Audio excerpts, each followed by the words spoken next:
Hello there and welcome. It's Ruth from Artful Yarn here, and I've just completed this granny square stroke granny hexagon cardigan, and I know that some of you will be interested in understanding the construction of it. It's a pattern I've made up myself, and if there are lots of people who are interested in wanting to have it written down, then I'm happy to think about it and also to start that process. So to start off with, can I just give a massive shout out to Apple Blossom Dreams, who designed this granny rose. Basically, it's called a granny rose because you make a rose and then you attach a granny square to it. And she designed this many years ago, and I've been enjoying the pattern for many years. Now, I got the pattern when it was free, but since then she's actually written it up and it's now an Etsy pattern and it is available to purchase. So if you would like to do that, I'm going to put a link in the description for you to go to her Etsy shop and buy that. Then what else do I need to tell you? Okay, let's go to the actual construction there. So it's a bit tricky for me to fit this all on my camera space, but if I show you the armpit, so you need to make 2 of these.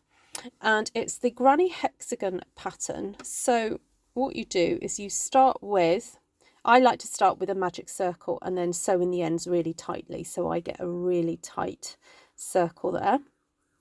And basically it's a round of 3 trebles split up with 2 chains in between, and so you do 6 of those to start off with in the first round. Then the second round is basically where you make corners into every single 2 chain space. And whenever I construct garments like this, I do not put a chain in between my clusters. I just go 3 trebles, then 3 trebles. And the only time I do chains are in the corners, and I do 2 chains in the corners there. So let me just show you then. So the second round is basically 3 clusters, 2 chain, 3 clusters, 3 trebles. So, and I'm also using UK terminology. So if you're use the US terminology, these are 3 doubles. So 3, cluster of 3, 2 chains, cluster of 3, then skip and do that all the way around. Then the third round is where then you are starting to see the kind of the granny formation, and basically you just do a corner in each corner, and you keep going and going and going until you end up with 15 clusters, including, so I include this corner cluster as that, until you end up with 15 clusters all the way down one edge of your hexagon. And then when your hexagon gets folded corner to corner, it makes this kind of shape here. So it's like a T-square. Well, not quite a T-square, but an upside down L, whatever you want to call it. It just makes this right angles. So then if you wanted to just not have the granny roses, that's fine. You can just have granny squares instead. And then the rest of it is constructed using granny squares. So along the top then, I've got 3 granny squares there, plus that one in the corner, and then 3 granny squares down the side, then 1 in the corner, and then 1, 2, 3, across the base there. And that's how it's constructed.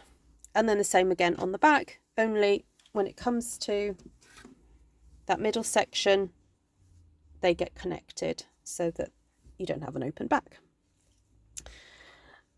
The method I use for connecting is basically the connect as you go method. So in order to do that, you do have to think about the construction a little bit and have a little bit of forethought. So my recommendation is that if you are going to be making a whole heap of granny squares, and you don't want to be carrying the whole garment with you if you're making it and you're on the road type thing, then what you could do is just make your granny squares to the point where you've got 1, 2, 3, 4 clusters in the edge, and then keep your joining up row, which is this final row here, for when you're actually wanting to sit down and do the construction side of it. So just a word on my colour choices and how it worked out.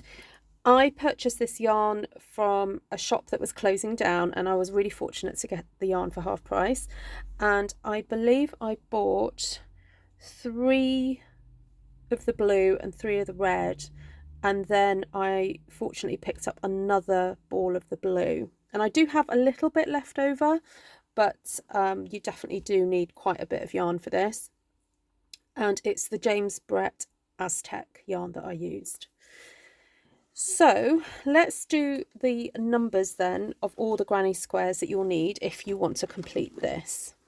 So you will need to create 2, 4, 6, and then there's some on the back. You'll need 12 granny squares with roses in the middle. So I know what, let's write this down as we go. So rose granny, you need 12. Then I did 6 on the shoulders on each side, so you need 12, oh sorry, red center grannies, you need 12 of those. And then along the bottom I did 2, 4, 6, 8, 10, call it blue center grannies, 10. And the reason we only need 10 is because you haven't got 2 going along the bottom.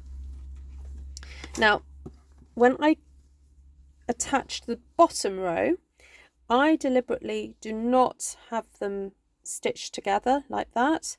I like having this area open because I find it's quite flattering to my body. So even though this is the edge, oh sorry, the corner, sorry not corner, what do I want? The side seam. This could technically would be a side seam if you're constructing it from 2 pieces. And you would think that you would have a slit there. It's actually quite flattering to have the slit just slightly to the front. It kind of makes you look a little bit slimmer, so I quite like it. Oh actually, sorry, I've just realized, no, you do need 12. You need 12 of those because there's 2 up here in this corner. Oh, and there's two there too, so oh no, so that's 14. I hope everyone's watching to the end of this video, otherwise they're not gonna know that one. But anyway, there we go, 14. And then in terms of constructing the sleeve then, I just did rounds until I was kind of happy with the length. Now I've made a cardigan like this, it's a similar kind of construction, and I quite enjoyed having the sleeve end sort of mid arm, because I do a lot of filming with using my hands. I'm a crafter, and I like the idea of just having the cardigan end here so that I don't actually have to like roll my sleeves up, because I find it gets really bulky and uncomfortable. So I actually quite like it ending halfway. If you want it ending by your wrist, you would just make it a bit longer. And then also it's up to you how much of a cuff. I quite like the drama of the cuff, so I've got quite a big one. But when you get to the point where you want to make the sleeve a bit smaller, it's time to cinch it in. All I did was go from crocheting 3 trebles here, or 3 doubles, and then I just did 2 in each space, then 1 in each space, and that just beautifully like makes it go smaller, reduces the size of that.